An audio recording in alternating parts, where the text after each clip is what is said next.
Saan ka pa galing from? From Kada Tarlac, sir. Sa Tarlac. Sinadya mo lang ako dito. Opo. Back and forth ka lang din. Opo, back and Wow. forth. Para lang dun sa ano no, problem mo sa white Sa hair white mo. hair, yeah. And then, saan mo gagamitin yung ano? Sa kasal? Sa Ninang? kasal, Ninang. Sige. Ayan, ready ka na dun sa gupit na gagawin natin. Yan. Sige po. Para maiba talaga May siya. iba Mabago talaga. talagang transform siya na, sir. Okay, sige. Baguhin ko na lahat ng kulay. Opo. Tapos gawin ko sa'yo, yung kung kaya ng mga silver gray or metallic gray, ash gray, yun ang gagawin ko dahil para sa white hair mo. Okay. Pero yun naman gusto mo, di ba? Opo, yun.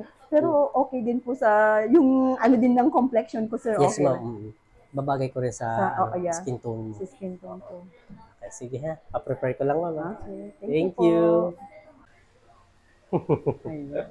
Na-magic na natin. Magic diba? na. Kumusta yung kulay mo? Ang ganda. Ang ganda. Diba? Gusto ko siya Saka talaga. yung gupit bumagay Kaya sa ano mo. nga, Diba? Hindi ko kalain.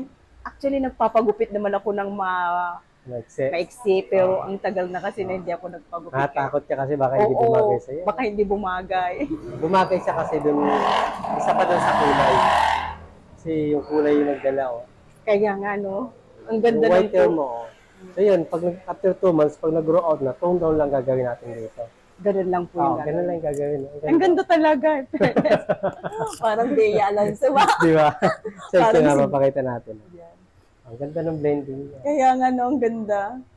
From roots to, ends. Ayan.